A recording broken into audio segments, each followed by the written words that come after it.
Homer, welcome. Thank you so much for being here. I appreciate it. I was brushing up a little bit on some of your podcasts you've done in the past, and I never heard this phrase used before until I heard you say it. But you said that you are part of the solarsphere. This podcast was from a few years ago, and I thought that was fantastic. That was how I first got into seeing your content, but also just kind of like the vitalism sphere online a little bit. I got interested in it early 2020s. I forget when, but it didn't quite stick for me. I thought it was fantastic. I thought it was inspiring. It was like a little bit of a light or a spark in my life, but it wasn't enough to hold. This is not to denigrate it in any way, but I was really curious. Long story short, the reason I got even more interested in your content is you have recently come into the Orthodox faith, as have I. Started going this year to the church.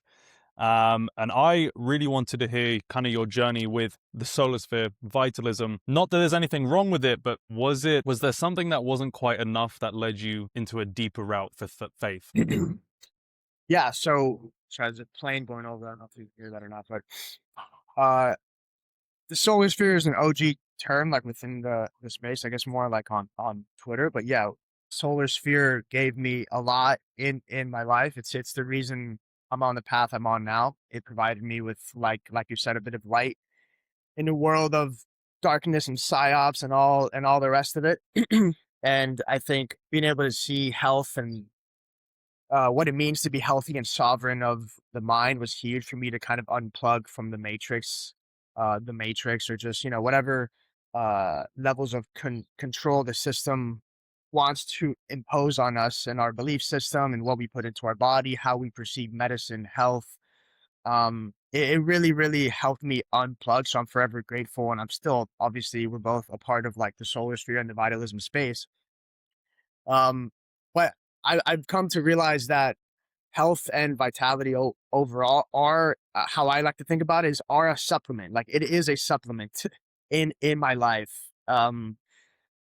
I think the goal for me now is more of health of the spirit, and that has led me to following God and ultimately coming to the Orthodox Church, because health can only get you so far, man. Like you can have a great physique, super aesthetic, lean max, whatever you want to call it. You could be super healthy, have the perfect protocol, but if you have like any sort of actual spiritual malady, which I feel like we all do if we're not really following Christ, um, you're going to be always wanting more. And I think it's a blessing. Like, I think that the reason God put the vitality and health world into my path was so that I can end up closer to him, because it's all just a process of refining the truth.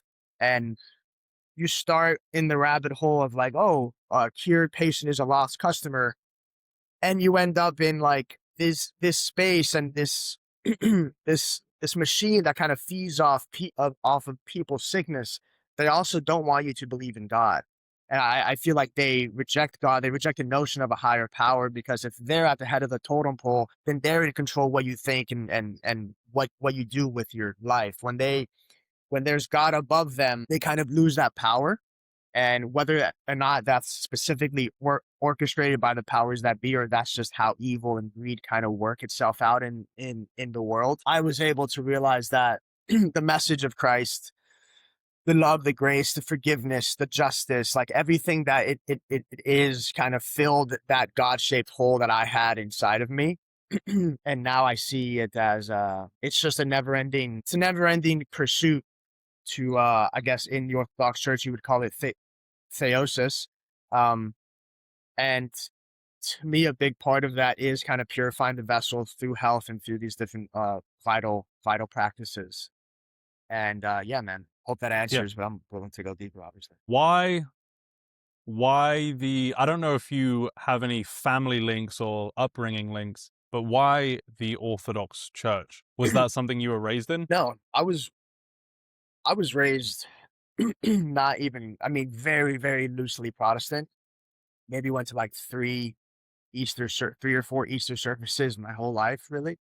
Um, But I always revered, and I always respected Christianity overall. I always knew I would pick up the Bible. I love history, and I love like rabbit holes of just these significant thought systems and belief systems. So I thought I would kind of approach it from more of a learning, like scholastic perspective. And the second I kind of started, and I don't even think I made a conscious choice to really start learning about Christianity, but it kind of just fell upon me. I think there's an interesting merge in the health and wellness space with like this like ortho bro, Catholic bro, Christian like masculine sphere. So I would see the edits, it's really cool. I would see the content, and I wanted to kind of learn more about it. So when it fell on my path, and I think it was Easter like 3 years ago, maybe 2 years ago, like 2024. I just started to dive into what orthodoxy was. I think I saw somebody I respected was orthodox within the space, and I really wanted to understand the differences between everything. I had no idea what even Protestant was, or the difference of anything. And when I looked into the historicity of Christianity, and where the theology and the doctrines kind of are most rooted in the truth and the actual events that we believe in as Christians, you see that the orthodoxy like lineage is the most unchanged. It's the most unaffected by culture. It's the most it hasn't changed. If you go to an Orthodox liturgy right now, it's the exact liturgy people were experiencing almost 2,000 years ago, right? You go to your mega church, and you're going to see fog machines and electric guitars and stuff. And God bless the people that are there. I think if you're searching for God, your heart's in the right place. I don't think just because you ascribe to orthodoxy, you're like immediately better or more saved than anyone. I really believe it is a matter of the heart. And my heart just led me to orthodoxy because I feel like it's the most rooted in the message of Christ. And it's I always had, I guess, throughout like in the West, we there's kind of this weird like attraction to Eastern mysticism. Like I went down the meditation and Buddhism type of route, not fully Buddhist, but just kind of flirting with those ideas like yoga and things. And I think being that orthodoxy is Eastern, it's Eastern Orthodoxy, it kind of has this element of mysticism, Christian Hmm. mysticism, that spoke to me a lot, because the sterile, whitewashed Christianity that we get in the West, it's very transactional. It's missing this element that speaks to, I guess, people like us that kind of have, I guess, more depth and more awareness of what the world really is.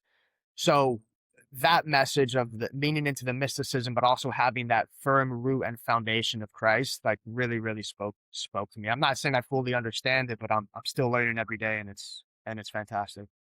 That is one of the things that has really stood out to me in the Orthodox Church is they have a respect for the mysteries, and I know the Catholic Church does a little bit as well, but for whatever reason, to a different extent, or at least that's the way I feel it. I was partial. I was raised Catholic. My family's Irish, and was baptized Nice. Catholic and all of that. And I tried to go back. So last year in my health journey, I had this feeling I couldn't really put into words. I tried in my life to get really physically healthy. I tried to get spiritually healthy. And, you mentioned the Eastern mysticism stuff as well. I got really attracted to that with yoga and breath work and meditation. I did some retreats in Asia and etc. And it still wasn't doing it for me. It wasn't something I could fully participate in because I wasn't an Indian or a Chinese man. You know what I mean? And I had to really participate in a story and in a community of people that, and this isn't any hate, but just like were like me. It just culturally, those things were too distant for me to really feel in. And I felt a little bit of guilt this year when I had this inclination to go to the Orthodox Church, and it just was kind of like a loose, like, man, it looks cool. I think it looks really cool, and like like you were saying, it's so beautifully preserved. I really appreciated that, and just the Catholic Church wasn't quite doing it for me, and so I went just for fun, just to check it out. and just found it really beautiful. I don't understand it all either. But there's a lot of things in life where at first it just starts as like a feeling of like, this looks cool, might be a hobby, what have you. But yeah, no, there's something very special about the Orthodox faith.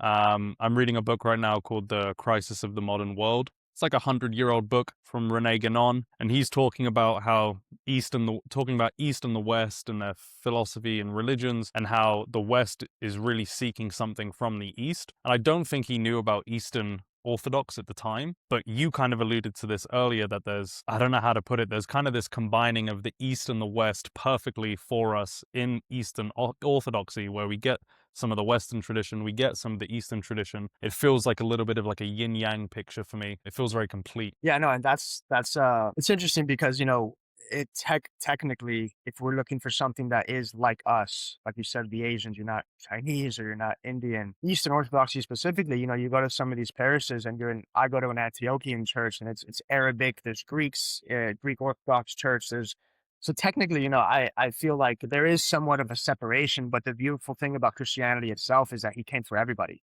So Mm-hmm. that message in itself is like everyone is welcome. It's first before last before first. There's no like social hierarchy. Like if I'm meditating, it's like, oh, how long do you meditate for? It's like this weird it's this weird like hierarchy where you're trying to like ego boost yourself into your spiritual practices, or at least that's the perception that I get from it in here in the West. And I feel like what Eastern Orthodoxy provides to people in the West is this extreme humbling aspect where the West is so focused on materialism and is so focused on these external things, and has disrespected the spirit of masculinity, the spirit of the modern man, that we feel almost violated. And when you go to a Orthodox church, you're connected to something ancient and beautiful and aesthetic, rather than the modern world that's ugly, full of smoke and mirrors, lies. Like it is this place where you have this actual solace that you really can't find anywhere else, in my opinion. Yeah, I couldn't agree more. It's funny, this is just like a little anecdote, but I was trying to take my girlfriend to the Catholic Church. She wanted to come with me on Sundays and just kind of go. Not something she was raised with at all. It was quite foreign. Going to the Catholic Church, she was falling asleep, just very, very bored. We saw a lot of people. I live in Denver, and a lot of people come into church in Broncos jerseys, and I just saw enough of it. And I took her to the Orthodox church for a few times, and she liked it way, way more. And so there is something about it that it's not that I can fully put it into words, or maybe people who are, curious about the faith. There's definitely an uprising of it in the young men and women, I think, of our generation on the internet, especially right now. And there's something that I can't quite put into words. It's very beautiful. Yeah, I mean, there's an uprising overall of in Christianity, which is a beautiful thing to see. Like God willing, people find their way to the Orthodox Church. But I mean, even just people walking into a Catholic church, it's a beautiful thing too. Just people searching for something outside of themselves. People realizing a notion of God and Christ specifically is a beautiful thing to see. But yeah, I was going to a girlfriend I had at the time when I first started going to the Orthodox Church. She really liked the Protestant church because of the feeling, because of like the pastors. You want to feel something too. Like I know there's sermons with the priests as well, but we used to go to an Orthodox liturgy and then a Protestant church. It was like 4 hours of church every Sunday. It was crazy. But we went to an Orthodox church, and then right after we went to this Protestant service. And when we were in the crowd, as soon as we got in there, I smelled a blunt. Like somebody was smoking a blunt at the church in the auditorium. Like if it was like a concert. And I was like, okay, this is the last straw, man. Like we cannot come back here. This is crazy. You I go to the Orthodox church and there's like incense and beauty, and then you smell a freaking blunt at the Protestant church. I was like, yeah, I'm out. It's wild. I Yeah. and it's not to throw shade. I think people are very spiritually sick in our age. I think generally we're just sick in all of the above ways. And people are clearly yearning for something to fill that kind of God-sized hole. And that can only be done in spiritual ways with certain things. And there's an immediacy to a lot of these other beliefs. I think there's a little bit more of an immediacy to some of these kind of mega church Protestant kind of churches. Like, people feel a lot of emotion when they go, people are crying, people get worked up. And like a more extreme case of that is, there's in this kind of re-spiritualization of the world, I guess you could call it, that we're seeing right now. There's also a pull for some people who maybe more like us are more into the mysteries, the esoteric. I also see at the same time a pull to like occult stuff as well, because there is a really, like, you are craving some spiritual things, like, boom, like, here it all is, and it's intense and it's powerful. And so I do feel for people. I'm not saying mega churches are a cult, but you kind of get what I'm saying. Like, there's an immediacy to the spiritual aspect of it, that it gives you some of that emotion right away. But when you go to a older established church, it's very mature. It's like you're only getting a little bit at a time, and it's only giving you a little bit of it. But it's, in my experience, that like mature amount of like a little bit is able to be sustained forever, hopefully. As I mean, opposed to and it like, gets the I was just gonna say, it's just like the analogy of like the fires that burn extra bright go out quicker, yeah.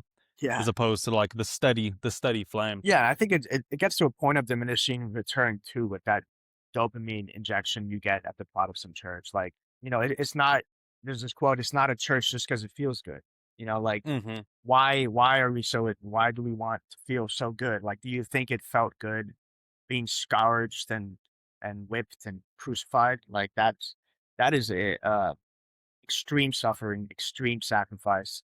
And if we are not like brought to our knees in the reality of that, then I don't think we're really embracing what Christ came for and what he did and what the fullness of the faith means. If you're just going to kind of hold your hands up and read the lyrics off the screen, I don't think that is like I don't think that's really what Christ calls us to do. I think there's times in an Orthodox church where I get goosebumps from the choir, and that is beautiful. That is feeling something a bit deeper. Like, when the whole thing about the Orthodox liturgy is like, sometimes I go to a church where there's not even any pews, there's no chairs, and the whole concept is that you're getting out of your body. In the Protestant church or in these big mega churches, it's all about how I'm feeling, what my body feels with this music and with the sermon.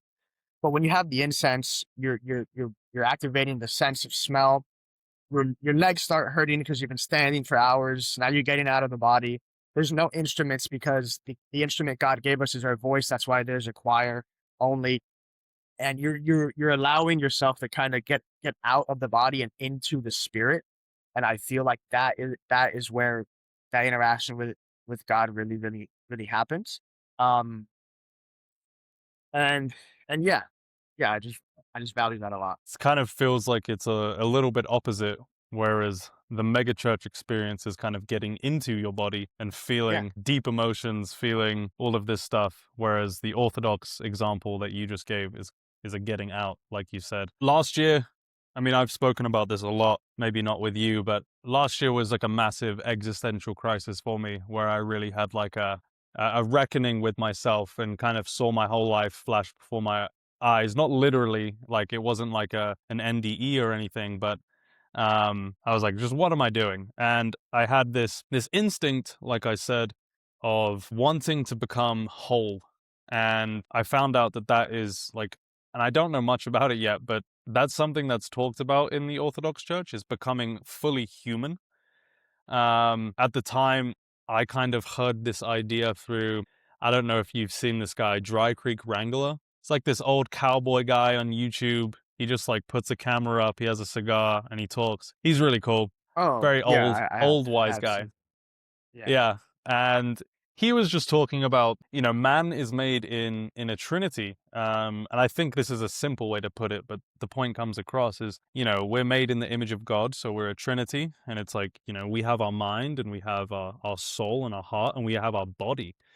And to be a man fully, you have to respect all of these. It's like, and never in my life did I really think about that fully. I mean, I heard ideas of like, Plato's scholar athlete, maybe, or Socrates scholar athlete, whatever it may be.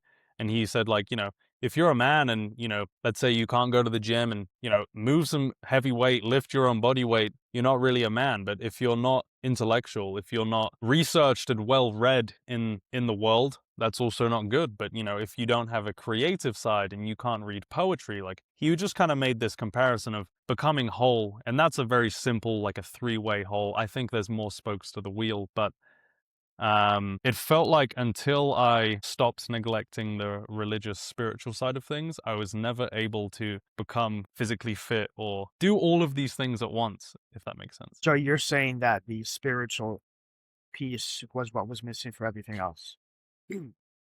It for me, it feels a bit like a glue. It kind of binds everything, all of these pursuits that I want to improve in together. At least in my experience, and I know not everyone maybe relates to this, but I would have bouts of getting in the gym, eating healthy, and after 6, 7 months, it would just kind of lose its luster. And it was kind of the same thing for if I just did the religious at the same time or I just did the creative. I had, bouts of reading a lot and writing a lot, etc. And until I really started going to church again and coming to this realization that I wanted to be a whole human, fully human, it wasn't until then that I'm able now to kind of do a little bit of all of it all the time, and keep this nice balance. That's like a spiritual stamina in a way. I think there's this reality for me at least where there's like it's really easy to do the things that make the man, but there's certain truths and realities about yourself that only you kind of know in your heart of hearts that maybe are misaligned for you, whether or not you're not being fully honest with yourself or with people, whether you're not putting your best foot forward, but it might seem to people that you are. There's certain truths that I feel like we keep close to ourselves, to our chest, and just having an all-loving God that's willing to forgive you for that, but not only forgive you, but like shed light on some of those darknesses. Understanding and internalizing that allows all of the different parts of a man to kind of rise. Because when you are holding yourself back in certain areas that only you are aware of, you're kind of spiritually and physically suppressing yourself in all these realms. And I never felt I was making true progress anywhere until I came to understand that I can be whole through God, and it allowed me to kind of put my hands on the wheel a bit more and live with more intention. Yeah, man. It definitely is the glue to all these other practices and all these other aspects of life. Hey, I see that you're someone who can probably relate to both sides of this coin, and I'm curious if you'd be able to touch on it. You see a lot of times in our kind of online sphere where it's like about health, maybe the solar, the nature, getting outside, grounding, etc. And you see a lot of people saying things like, "This is my church," and they'll be at the beach, they'll maybe be in the mountains. And there's an aspect of that that I really respect, although I'm not sure it's correct. I don't know if you have any thoughts on it, because obviously you're someone who is a deep respecter of both, the actual going to church, but then also this kind of more bodily, the blood, the more, I mean this in a good way, but the more animal side of a human just being out in the natural world is clearly a nourishing thing for people. I don't know if you have any thoughts on that. Yeah, I think I think it's like it's perceived animal, right? Like it is definitely more like wild and like savage, but I think the unboundness of the spirit within us is in itself more animalistic and more boundless. Um, so I think kind of living along spiritual lines within the actual church is more refinement of that animalistic side.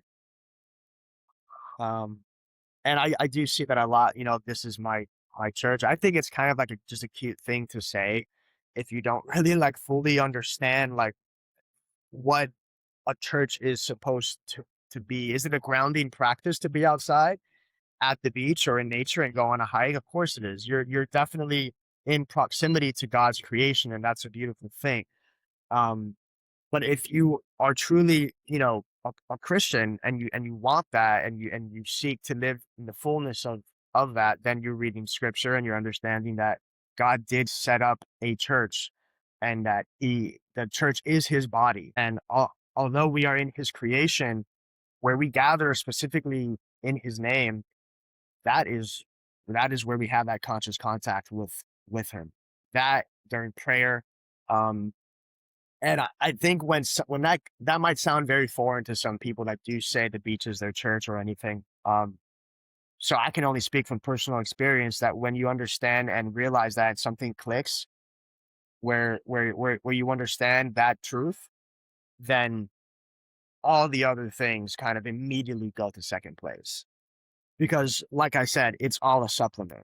Like it is a supplement so that I can experience him and witness him in church and thus experience him acting and living throughout my life. Like I believe that, we all have it's really interesting. Like I feel like I used to really be into the concept of like intuition when I first got into like the solar sphere, right? This guiding force of intuition where you're kind of refining that voice of your heart, you're unapologetically following that compass. And anything that kind of removes that in intuition is like, darkness or evil, or now we would say like Satan, I guess, but just this dark force that's kind of taking you down the wrong path. When I learned that the law of God is inscribed on our hearts, right? Like that kind of image, I now see my intuition as Christ, as the Christ within me, theosis, the inner transformation to become by grace what become by nature, become by grace what he is by nature, um, has has allowed me to realize that the more practices I'm doing, like being in nature, like working out, like being healthy, are allowing that calling on my heart to be refined more and more. So I'm not saying you need to discard any of those things.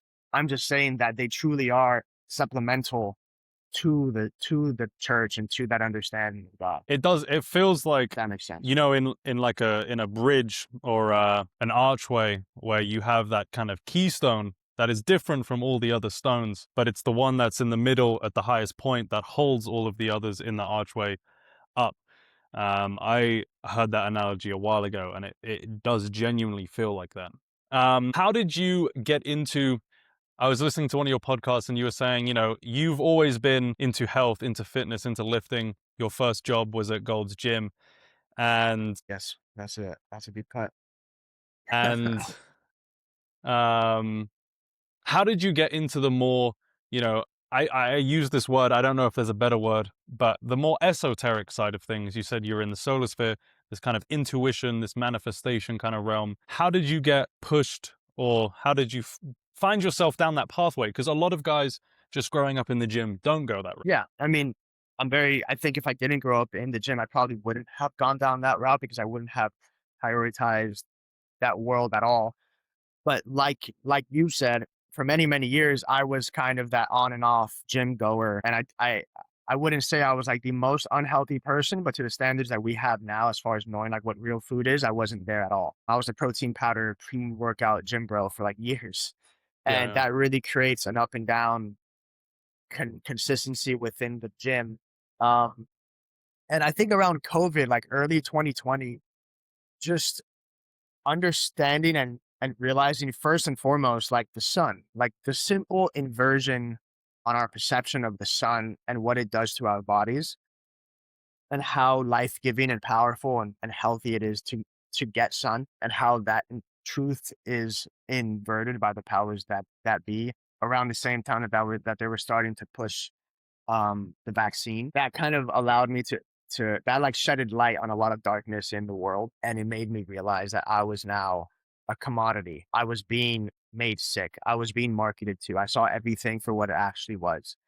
And and then the proof is in the pudding. Once I started eating right, getting sun, and realizing what food was good and what food was bad. Food, right? It's not even that food that's bad. It literally isn't even food. It's like just some type of synthetic concoction.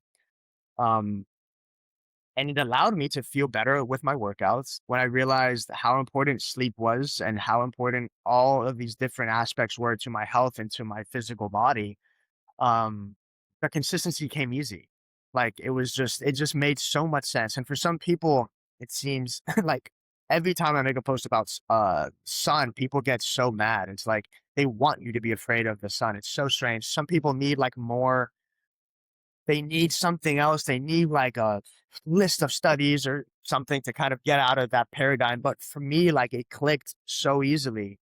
And I think the more simple a truth is, the realer it is. Like they want men to be women, they want women to be men, they want the sun to be evil, they want this to be healthy, they want you to inject yourself, they want to inject multiple vaccines into babies, they want like all of these things that it's just like people want all these extra layers of proof.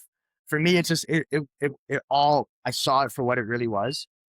Um and understanding that allowed me to effortlessly uh, become consistent in the gym. And then when I realized that my choices have a direct impact on how I feel about the world, now it's like, okay, how do my beliefs impact how I view the world?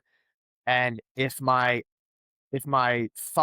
actions are predicated on my thoughts are predicated on my beliefs, then what can I do to my core foundational beliefs I have about the world?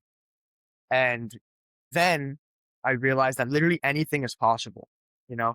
Like, if all I have to do is change how I believe about what I'm capable of, and I go and I realize that any belief I have about the world or about myself, about what I'm capable of, or about a narrative or a story that I'm believing about my past that has led up to this point is either fear based or faith based.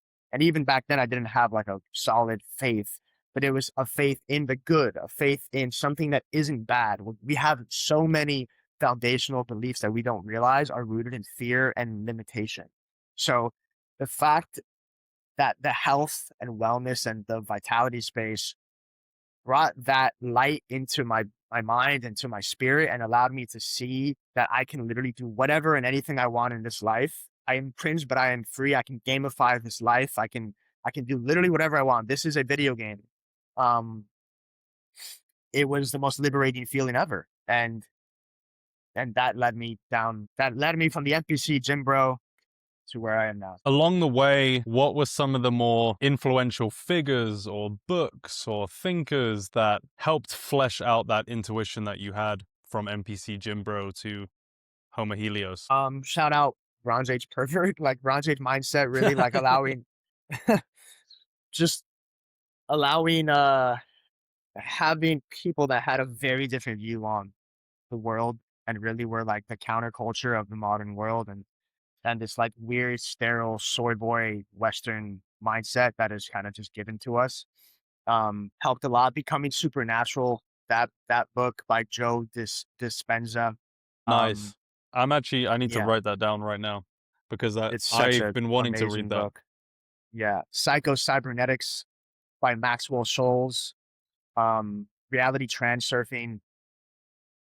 Reality These types of transurfing was huge for me. yeah, yeah, just seeing thought patterns and paradigms as like these pendulums that swing, and when you're in stuck in the pendulum, you can't see what else is there. But the closer you get to the perimeter of these limiting thought beliefs, you can kind of jump on other pendulums and shift your mindset completely.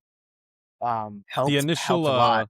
sorry. No, no, go ahead. I was just going to say the initial story in reality transurfing, that first little bit where I mean, he doesn't say, where he was speaking about himself, where his life was gray, he was complaining about everything. He noticed everything that was wrong. He fed energy into it, into his life, and he felt trapped. And then he had this dream where this old man came and, you know, the little story in the beginning. I remember reading that and being like, fuck, that guy's me. Really, that's Yeah, I was just super miserable, and it was a box that I put myself in. I think I heard the analogy around the book or it was either in the book or someone speaking about the book, I'm forgetting, but saying that like you feel like you're trapped in this box. And I remember a couple years ago having like dreams or kind of not visions, but just daydreaming and feeling like I'm in like a box or like a hole where there's no way out and the door's like way up here, but there's no ladder or anything like that. And then you realize you kind of go to the walls that you think you're trapped in, and they're like paper. You can kind of just like walk through them. You know what I mean? Yeah. Yeah, no, that's a beautiful way to put it. Yeah, it's all so malleable, man. It's never as it's not that deep, but it's also so deep, you know? It's like you can really just from one day to the next, 1 minute to the next, stop being who you've been, completely change your beliefs, and just have that conviction to keep walking. And then you realize how malleable everything is, and how your previous self was way less rooted in that muck than you thought it was. Things can be so heavy when you're down and when you're going. I still, I mean, it's not a perfect linear path. Like, still struggles. There's still darkness. There's still so much in life that comes at you that's going to test you. But understanding that you have the power now through Christ to kind of change the lens you see the world with. It's just you're just you're hope maxing. You know, if there's no hope, there's dread, and dread leads you nowhere, and you get nothing done. And that's what they want. They want nothing more than for you to want nothing more. So the every ounce of energy you could put towards wanting the best for your reality and making sure that you're putting yourself in the best position to make the best out of your reality, you're winning. Even if it's just that one step out of the darkness. If you're addicted to drugs, if you're going out every day, if you're addicted to casual sex, that one day where you understand that it's not for you and you do it and you don't do it, that is you like heading in the right direction. I I don't know if you've watched much of him. I've plugged him on this podcast a few times, but New Earth Fitness. You were a fitness, yeah. This old guy has a YouTube channel. Another He old guy with a records. YouTube channel. Yeah. Another, you know, in a world of like the, I don't know, like I think most, like a lot of young men, I was pretty lost. I didn't have much like masculine inspiration or role models Kudos, that I bro. was like, you know, looking up to. And then there's a lot of temptation, like the guys that blow up are like the Andrew Tate figures. And you know, there's some kernels of truth in things they say, but it's not going to leave a man whole. Anyway, New Earth Fitness, he records on like a toaster oven in the jungle somewhere, and he's incredibly based and he's incredibly jacked, and he was used to be super sick, etc. He was talking about this kind of thought experiment, which it just made me think of it when you were speaking. And he was saying that, like, you know, like after you die, when you're going to be judged or on judgment, you know, they're going to look at you and they're going to say, and this is to kind of go against the kind of victim narrative that is really fed to us these days of like really focus on everything in your life that wasn't good or however you were raised or whatever trauma you went through, and like really dwell on that. And that's the reason that you're suffering and etc. And like pushing your whatever victimhood anyone has to like this status symbol. Anyway, he was saying that to kind of counteract that, like, we are the most privileged thing in the known universe, right? Like, you look at all the other planets, there's no life there. You look at our planet, we're on the most abundant Eden-like structure in the universe that we can see. Like, Earth is truly like an image of Eden in that respect. Everything else is barren, blazing hot, or frigid cold. And on those animals on this earth, there's one that stands out that has all of this intelligence and connection to God that, you know, seemingly the others don't necessarily share that same level of consciousness. And so we're on this pinnacle planet, we're this pinnacle species, and we have all of this power, like you're saying, like to make change in the world, to make change to our consciousness, to help people, to help our planet, be stewards of the planet. And you know, when you die, you're gonna be judged. Like, what did you do with that? You know, you spent your time just kind of seeking pleasure, relaxing, but being a human on this planet with this immense power that we have, like, what did you do with that responsibility? You know? Yeah, I mean, that's a victim suffers. You know what I mean?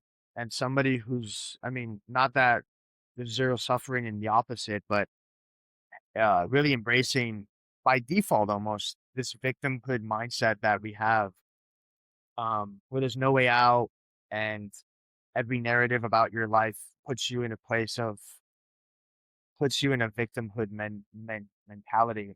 It doesn't allow for anything bigger. And I keep saying I'm not sure if it's by design. I think it probably is, but this is how they at scale suppress like human potential and vitality and the will to be better. Like if there are a generation of young men that are no longer see themselves as victims and are empowered through God and living to help their neighbor, build a family, you know, grow their own food, things like this, where it's sovereign and you're no longer a victim and a slave to the supply chain and to what all the commodities that the modern world offers.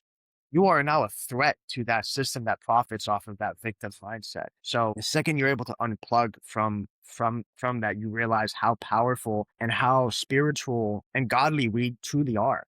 And you know, there's lots of, I don't think this is divorced from Christianity, but there are lots of whole truths of what the body really is and how we are like antennas to the universe, to God, and that we can really channel this energy to wield reality.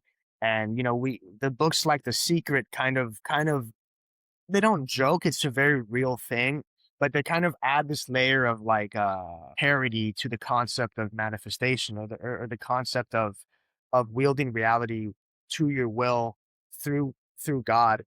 And I don't think any of it is a joke. I think they kind of do that to like demoralize us, but we are so extremely powerful, and when we are in numbers, we could change consciousness and the fabric of society itself. And I think the fear of that responsibility is why people don't take action. Um, but if you can not see yourself as a victim and that responsibility empowers you, then imagine the worlds that you can build. Imagine the tribes and power that we can foster as like godly men. It's never ending. Like it's just it adds so much, like I said, hope to life. And yeah, we're all just nodes on this blanket of consciousness. And I think if we can just realize that we are that node and kind of act like that light, then we aid everything around us. You spoke a little bit about kind of manifestation.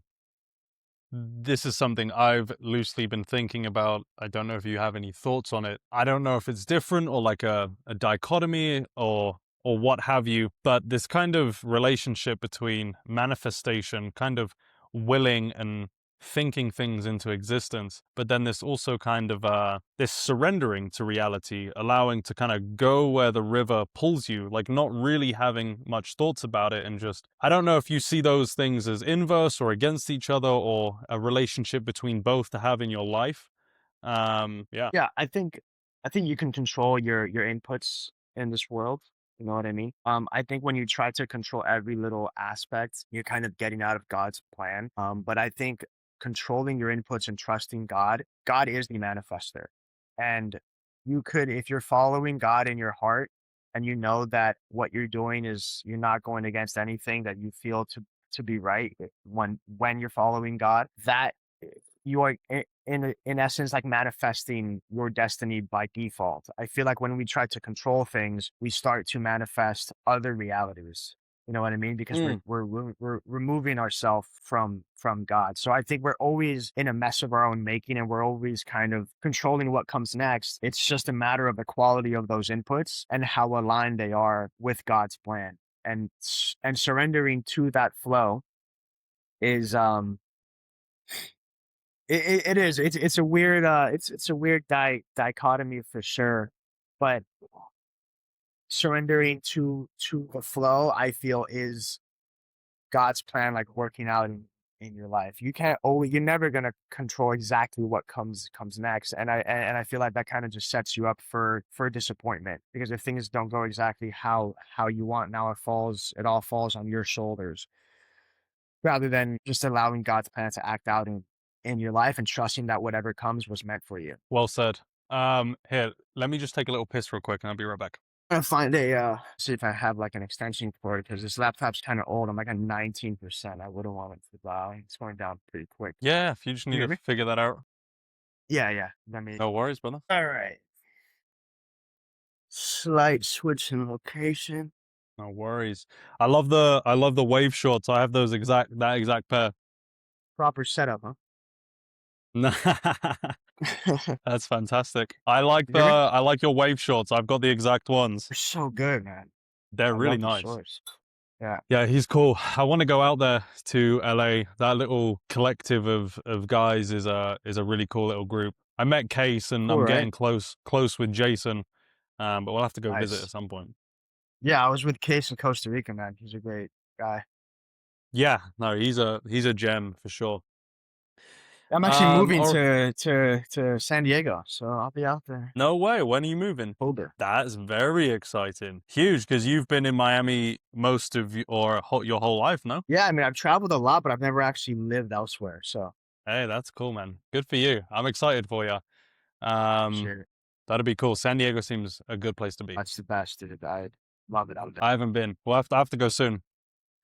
Anyway, to kind of pick off back where we left off, I was kind of thinking this was just a loose kind of thought analogy that I was thinking about with you and the solar sphere and something when I was really getting healthy. Obviously, the sun played a massive role, but to kind of make it an analogy, like it's living in the light as opposed to living in the darkness, literally. And our language, I think, is revolving around that kind of reality. Like I thought about, when I was sick and when I was depressed and when I was spiritually unwell, I was living in the darkness. I was staying up into the early hours. And all of the activities that you participate in after midnight, generally speaking, are never good. you know as opposed to living in the light, like, and how different the activities that I partake in look when I wake up with the sun and spend my day in the sun.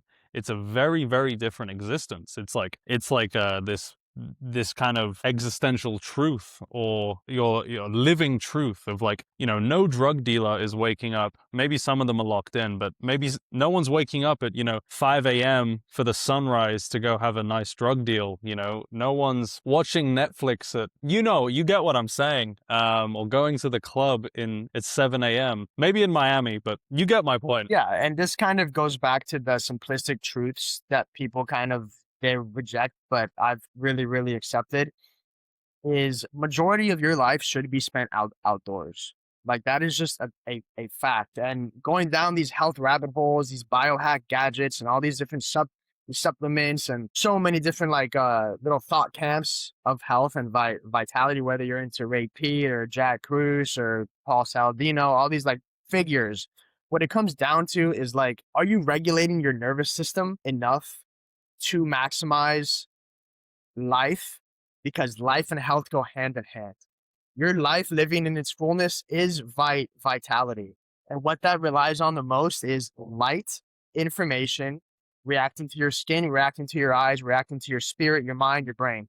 So if you're outside getting fresh air in the sun and you're revolving all of your life and tasks around that, that is health. And that is where you're going to feel the best. So whether or not that means that you're up early and you're in bed when it's dark, I'm from Miami, man. Like this is the party city. So it's like I've definitely been there and I understand what you're saying. Um, and the more you can completely see that for what it is, which is just an energy suck, siphoning your health and your light into straight darkness and lust and disgustingness, you're able to see the beauty of what it means to be outside, to be in the light, to kind of do what you were born to do, which is like also a big thing is walking. Like not enough people walk, man. Especially I think Europe, like Europeans kind of get this right a bit. But in the States, it's like you feel so weird and bad because you have stagnant blood pooling and energy stagnant in your body. Like I feel like in the joints, if you're sitting, like right now, I'm sitting, I even want to go for a walk, like right now. Just the fact that there's energy like pulling into my hips, like my back is here and my hips are here. This area where energy kind of meets and it isn't able to flow through your body, that in itself is such a reality that you are supposed to be in motion, right? You feel good when you're moving, and whether that means exercise or just always walking. Like even if I am ready for a meal, I feel like I have to eat, but I'm not that hungry. I'll go for a 15-minute walk and I'll realize, oh, I am hungry. It's just like my body needed to kind of move the food around because I haven't moved. And I know that kind of got off topic, but it's just these simple truths that we need to kind of we need to embrace a lot more, which is be outside, be in the light, no artificial air, fresh air. And then people are going to say, oh, but there's so much pollutants in the air. Like, sure, man, but you're living in this world and you need to take it for what it is and see the good in things. And you have the opportunity to be in that fresh air, to get sun, to move your body. And those three things should come first. Your perfect diet is not going to hit if you're living indoors in a sedentary life. And I understand if people have like an office job or something, then, and that's your reality. It doesn't mean you don't have to doom. Like you just go outside on your lunch break, or you kind of really try to balance that sedentary blue light life with a solar movement life. And with enough intention, anything is possible. Yeah. And it was a bit of truth for me to wake up to, but having a job that is putting you in these unhealth positions, the goal is, I think it should be to leave them at some point.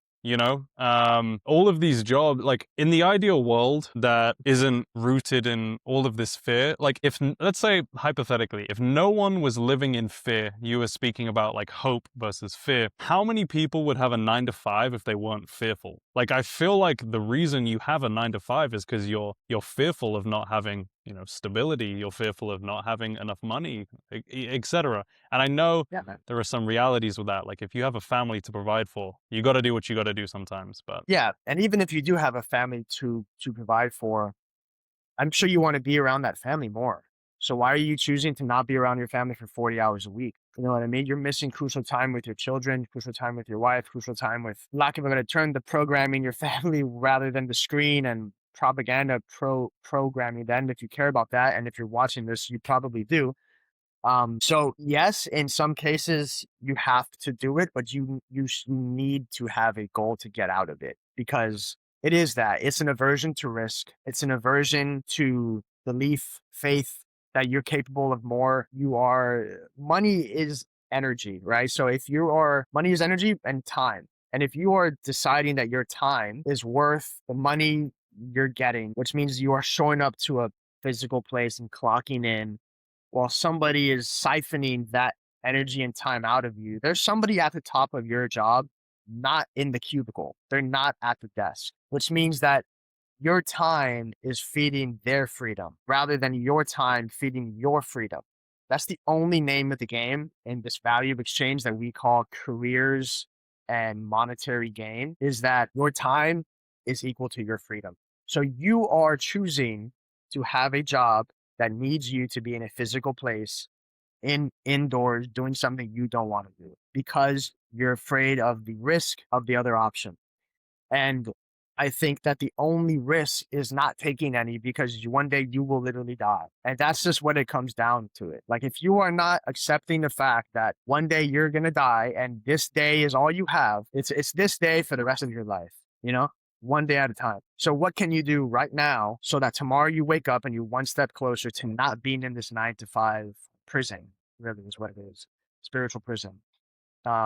Whatever you got to do to make that happen, whether it's start posting on social media, whether it's starting a local like brick and mortar business. I don't know, but if you're truly passionate with what you're doing, then kind of, divorce yourself from what I'm saying.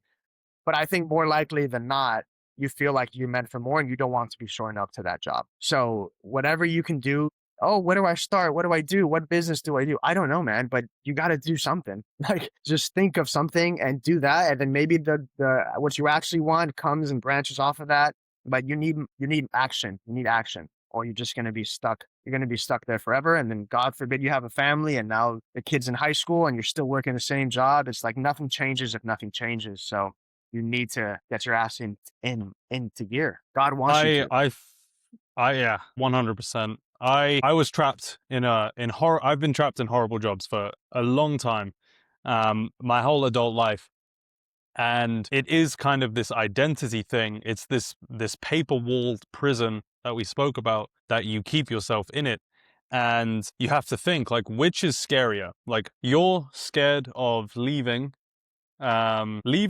said job that makes you miserable for the risk of losing the stability, the consistent paycheck, maybe the insurance for maybe just yourself or your family. But what's scarier, losing that, or it being 25 years down the line and you're still doing that same thing with all of that stability and you're miserable? You know, people always consider the fear of the risk of losing the stability aspect of it, but they never, I feel like for the most part, at least I didn't until later on, is I never considered how risky it was for me and my soul to be in that same position 30 years down the line. And when I just thought about it like that, I was like, oh no, that one is much, much scarier. So Yeah. And yeah, what's the stability? Like you're stable in your misery, like your whole, you know what I mean? And even if you're yeah, stable in your misery, a lot of these people I speak to, they're still afraid of losing their job because of yeah. layoffs, because of this, because of that.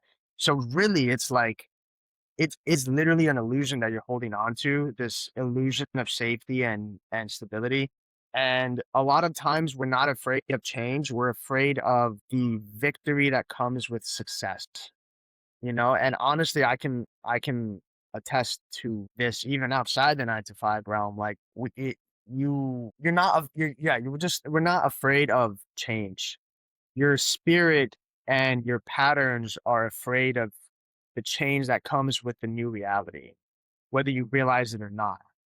And that fear is where these extra books like reality transurfing or like psycho-cybernetics are becoming supernatural, or theosis, where this ever evolving personhood comes in, where you need to be willing to accept a changing self at all times. You shouldn't be comfortable in this mindset of less and this is enough. You know what I mean? Although sometimes it is enough, you need to be willing to chase your dreams, man. Like who told you you weren't worth it? And There's like a lot of lag. Is th- is are you seeing me here? Yeah, it's kind of been a little choppy throughout, if I'm being perfectly honest. See But I if mean, I'm I have enough. able to make out what you're saying. It may not be the crispiest audio, but it's probably Let's see, just fine.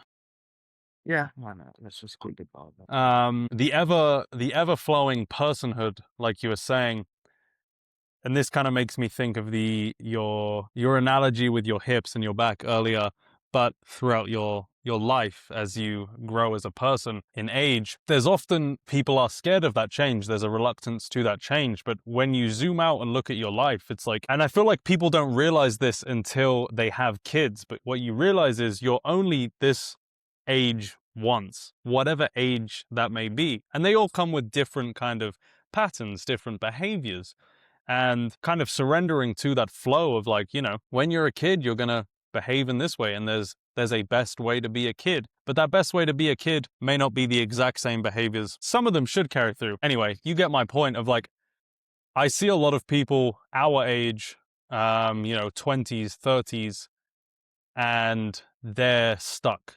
They're a little bit stuck. Like, they don't want to move past maybe, let's say, the college days of, going out, the drinking, the fun.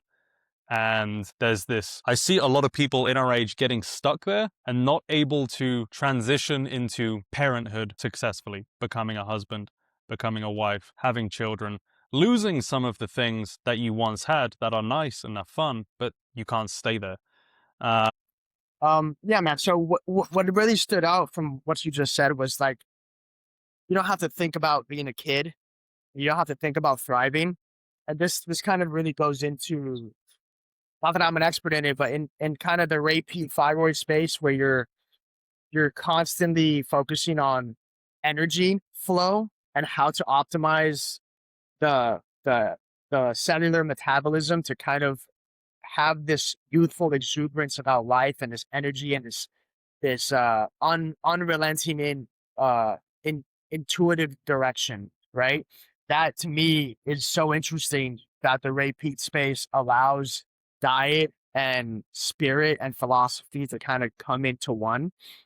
And it's this lack of fear when you are in motion and when you're eating and exercising. It allows it allows for this lack of fear and this momentum to take part in your life. And when you're coming from that place, you are listening to kind of this inner spirit that you have, this youthful spirit that realizes that this is the present and that you need to be like living in the present, making the most out of each day, so that you're not trapped in this fear and these limiting mindsets. And I know that's kind of an introduction to the Peat stuff, but um yeah, yeah, I'll just leave it with that. I'm glad you brought up Pete because that was somewhere I wanted to go with you. I know you've told me that you're not an expert in him, but funnily enough, I have probably even less knowledge on him, and maybe some people listening do. You may not know this, but the first time I ever heard of Ray Peat was actually when you posted on your story the Generative Energy book. I'm new to a lot of this stuff. And the cover of the book, the artwork, the name really caught me, and I was like, that looks interesting. And then, I started getting on X a little bit and just kind of seeing more stuff about this Ray Peat character. And just seems like an interesting individual. I have not read any of his stuff, but maybe this is just things attributed to him, but I at least do some of the things I see: chugging orange juice, eating carrots, things like that. How did you get into Ray Peat, and what have been some of your main takeaways, even though you're not necessarily an expert? That's okay. Yeah, well, the the painting on that generative energy book is William Blake, and William Blake was a very talented not only painter but author, and he spoke a lot about Christ as well, and in intuition. But really, I guess what comes with the Ray Peat stuff is that um it's a focus on the thyroid, and the thyroid is the main regulator of the metabolism. And the metabolism is what is going to either slow down energy or ramp up energy. That's like the most basic primitive way to put it. And a lot of another aspect is like excess estrogen. So a lot of people's hormones are off as far as rooted in the thyroid. So if you have too much estrogen, you're a soy boy, basically, right? So if you're able to like refine the thyroid, which is going to ramp up the energy and the metabolism in your life, then you're going to be able to have more momentum and energy. That's kind of it is this generative energy. The term generative energy is very self-explanatory as far as this kind of engine that gives you life force. And the diet that produces that is one focused on minerals, one where you're not afraid of sugar, which is why everyone is kind of downing the orange juice, and the carrots, which is going to kind of remove that excess estrogen. I'm not saying that a fully peat diet is the way to go, but when I'm focusing on not fearing sugar through fruit and honey, while I'm focusing on minerals through things like oysters, and while I'm eating these raw carrots on a daily basis, I literally feel energized at all times. I'm not bogged down by digestion. When I was doing the animal based stuff, I got to a point of diminishing return where I did feel very heavy after a meal, many times towards the end, and focusing more on minerals, fruit. I was able to kind of realize that I was suppressing my thyroid, And when I'm thyroid maxing, I am way more energized, way more able to lock in on work, and it's been quite the journey. And honestly, I feel like the tying of spiritual and diet is kind of what led me to orthodoxy in a way. Like it was a very synergistic approach with the Peat stuff that opened my mind to kind of this holistic approach. Yeah, he's a very charismatic individual, from what I understand. As a former soy boy, who is now on a much better path, I have been trying to get into the repeat stuff because I was trying to trying to lean down a little bit, and there was something, at least for me, maybe you can speak on this, about just the calorie deficit side of things. I wasn't too stoked on, and when I would do it for a little bit, I would see a little bit of results, but then I would kind of feel like shit when I was eating less and less, and just focusing on that, which is, I think, most common in like the bodybuilding world, is just eat less calories, would kind of end up getting super depleted, low energy. And then I kind of heard about this pro-metabolism stuff where it's like not focusing on just eating less, but focusing on raising your metabolism so that you generate more energy, you burn more. What have been some of your main takeaways with that modality? Yeah, it's a priority shift. You know, I was never really about counting calories or being in a deficit. I've always been more of focusing on the nutrient density side of things. Just because I never really had the reason to kind of lose weight. My thing was always wanting to pack on muscle. So it was just eat as much as I can, right? Anything in my path I was eating before I understood like what nutrients were. And then when I understood what nutrients were, now I'm just trying to pack as much nutrients into what I'm eating, into the calories. And then that kind of packs my digestion. It doesn't allow me to process the nutrients properly, which isn't going to fuel my workouts properly, isn't going to allow my mind to have the brain power to kind of get tasks done. So focusing on the metabolism side and the nutrient density side when it comes to things like gelatin, liver, stews, oysters, not only are you getting not the most calorically dense foods, you're getting mineral packed, nutrient dense foods that are going to ramp up your metabolism, which is going to effortlessly allow you to burn fat. And if you're mixing in things like sprints, heavy compound lifts, functional training with kettlebells, it's like it is such a easy equation in my mind and my body that allows me to stay lean and energized and cut. Like people think you need to go through this bulking and cutting phase your whole life. And that is like literally a marketing scam. Like you don't, that's just not real. If you're going to get on stage as a bodybuilder, sure, you need to go to these, you need to be on death's door on stage and have this insane cutting phase. But if you just want to be lean and jacked year round, have been in a pro metabolic state, along with the circadian compliance of being outside and getting that proper light information, that to me is the baseline vital state of humans, right? Your metabolism should be effortlessly burning fat. And I'm downing oranges, I'm downing oysters, I'm downing grass-fed meats, lots of fruit. What I've stayed away from is bread, really, even if it's sourdough bread, unless I have like a really heavy lift coming, I might stack up on some sourdough, but that's just me. When my carbs are coming mainly from fruit and I'm focusing on the mineral and nutrient density of kind of these animal foods, I feel like my metabolism is like a furnace. When that furnace is active, there's nothing I can do. I mean, from experimenting it a little bit and trying to raise my metabolism, I do feel a higher internal temperature, noticeably, There we go. Yeah. and I do think it is a bit like a furnace, like you said. You spoke about gelatin, so I've been seeing gelatin stuff with the repeat. What's going on with gelatin? How do you eat it? So Are I you mean, you taking can like make the gelatin. gelatin like powder? Yeah, so you can either do gelatin powder and make actual gelatin out of like whatever juice you want. So I really like to make pomegranate. because that's going to increase like nitric oxide and the blood flow for like right before a gym session.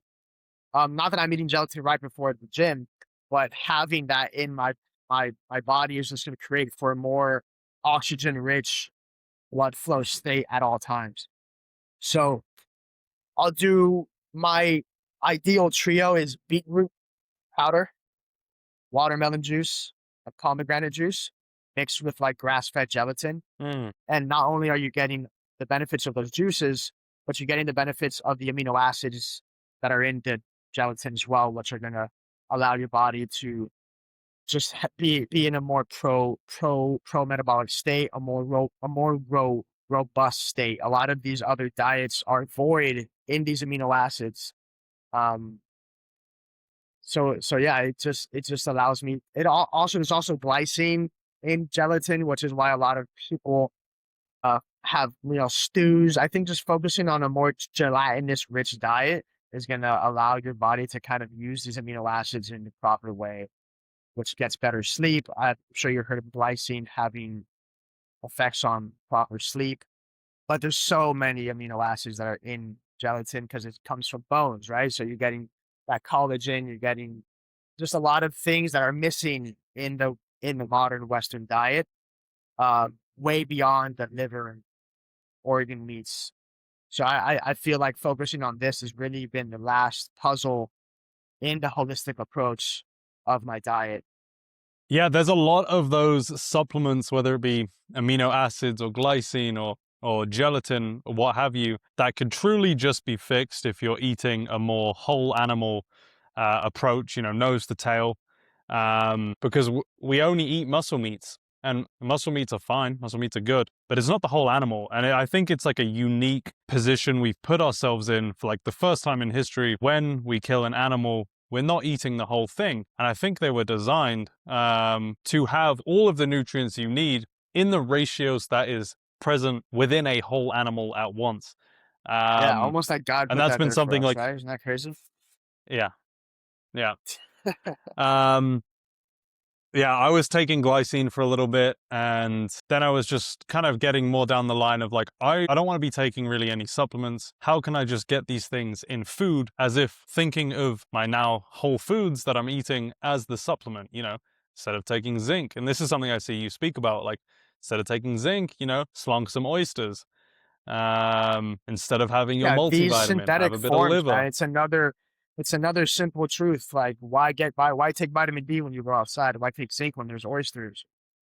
Why take iron when you have liver? Like this, it's all synthetic concoctions and trying to simulate God's creation and what's already here for us to thrive.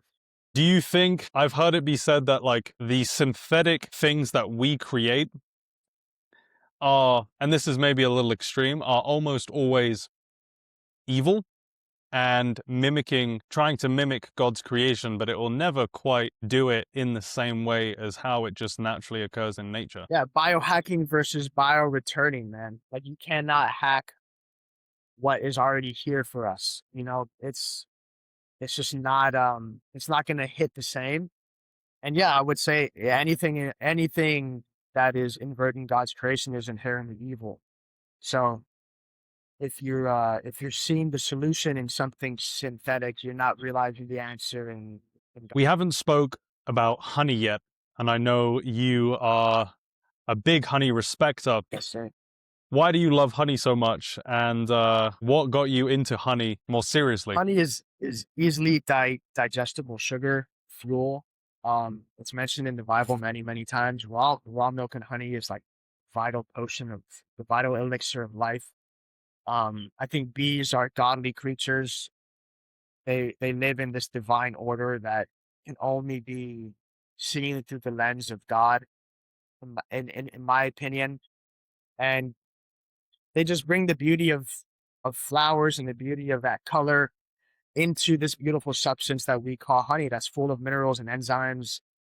Um, and I'm just always honey maxing, man. So building Helios Honey has been a beautiful project and a beautiful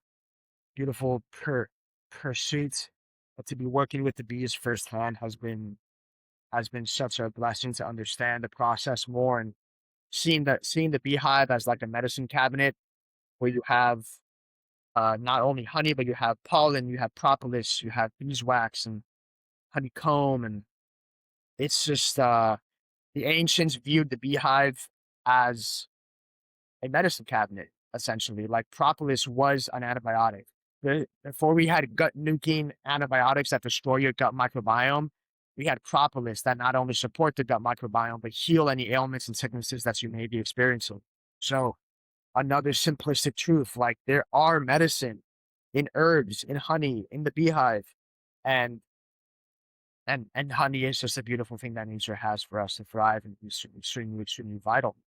Truly magical creatures. It blows my mind. I feel like every few months I learn Sorry, a little please. small piece more about bees in general, and every time it blows my mind. I was just speaking to Emma Robles, and she has bees, and she was talking to me about bee sting therapy, because obviously there's a lot of fear, and I think this was obviously set up. I think I've made some posts about, conspiracies with the ticks, the Lyme disease going around, becoming allergic to Yeah, meat, and she got bit by a tick, and she was curing it with intentionally stinging herself with bees, and curing that issue, and many people have been seeing results like that. And yeah, bees are magical. I've heard people say like they don't, obviously they die when they sting, which is sad. But people say like when they get stung by bees, it's like the bee is picking up on some sort of energy that it needs to sting you for your health. It knows, obviously they live kind of on this frequency that they're not picking. It's like it's a, hive mind, right? But they are yeah, man. tapped into. It's so beyond our understanding. Like it's unbelievable, and I would not be surprised at all if they can sense things on a plane that we can't even fathom. My first time ever beekeeping, I got stung in my third eye, like right in between my eyes, Wow. and my entire face like blew up, and it was crazy. And I was going through something. I was going through something pretty heavy, so I wouldn't be surprised if that was necessary for me to go through. And nothing is ever gonna damage you if it's not gonna repair you stronger. So I think that that breakdown in the sting and that venom was there to heal me in some way. Maybe it was an indicator to do something different in my life, but I think the bead served its purpose. And yeah, the fact that it's a hive mind is so interesting. Like if you are bees are so on task. If you're standing in the middle of them doing something, it's like you're a traffic cone. They go around you, and it's just thousands of them at once acting as one. They all have different roles. Like there's certain bees that their job, call them like Grim Reaper bees or graveyard bees. They will literally find dead bees, and two bees will grab one and take that bee to a gravesite. So there's a little pile of Wow. dead bees. Like they have burials. They have reverence for their kind because it is them. It's not just one person. It is it's a representative of the whole, which really is how we should be. I actually didn't know that. That's really cool. I mean, I'd love to ask you, what are some of your biggest takeaways from beekeeping in general? I've never had the pleasure of doing that, but I've heard, things like when you're around a lot of them, they hum at a certain kind of frequency. It's healing. What was your experience beekeeping like? Yeah, I think that would be my main takeaway is that the resonant frequency that they operate on is innately healing. You it is order expressed in its most beautiful, thriving form. The fact that they live in an ecosystem the way that they do, I think, is indicative of the frequency they operate on physically and like harmonically. And it's you feel it, it calms you down. And the more that if you ever feel like they're buzzing around you and they're freaking out and you allow that to change your energy and your frequency, they sense that and they start going crazy. So if you allow their energy to match yours, or if you allow your energy to match theirs, um, they respond to it. So it's like the most beautiful synergy in in our energy and theirs, because they are in with nature to such an extent, because they are interacting with it in craziest way possible. They're really like transferring pollen from soil into beautiful life and food and energy in a substance like honey.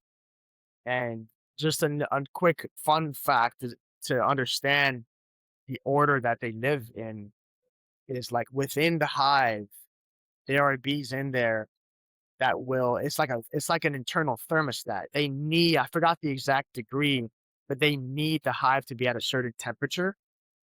It's temperature controlled fire.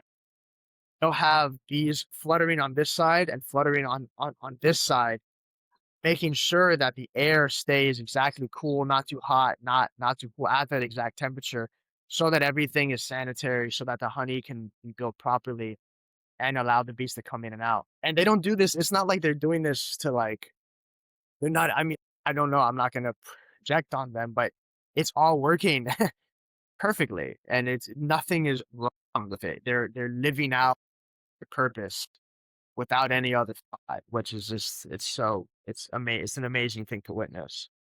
Yeah, it's mind-boggling. I didn't know that either. Truly, the more I learn about bees, the more I'm just in awe. I lost my train of thought. I think I've kept you long enough, regardless. So let's kind of wrap it up. Is there anything you'd like to plug? Is there anything you're working on right now you're excited about that you'd like to share with everyone? Yeah, man. So we didn't mention this, but Zorb is the name of the game.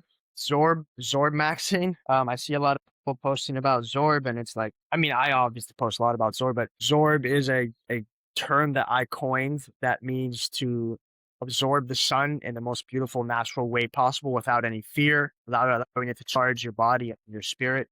And I'm building an entire brand around Zorb. So we have my clothing brand, Helios Apparel, that's coming out with some Zorb merch. And after that, on the horizon is a healthy based Zorb screen, which is going to be I'm not going to call it a sunscreen. I'm going to call it a sun enhancer, a sun synergy cream, where, if you've been out in the sun for too long, it's going to be a very unique formula that we're creating. And it's going to be available in a few months, but keep your eyes out for some Zorb products coming. What's in the Zorb enhancer that enhances? So I'm not going to go into the specific ingredients yet, but there's definitely some beeswax, some tallow, some things like this. Zinc oxide, which is the mineral that is going to help when you're already burnt and you don't want to kind of burn and crisp even more. But we're still developing the exact formula, but it's going to be very holistic and minimal. Sounds fantastic. I'll look out for it. Homer, what platforms are you on and where can people find you? So it's Homer Helios mainly on Instagram, but I'm on Instagram, X, YouTube, and TikTok now. So I'm going to be trying to push everything out on all platforms, but very simple, Homer Helios everywhere. Fantastic. Well, I really appreciate this conversation. Thank you for coming on. I think the people will really enjoy it. Appreciate you, Zach. Thanks for having me on. Glad we finally got it done. Yeah, my pleasure.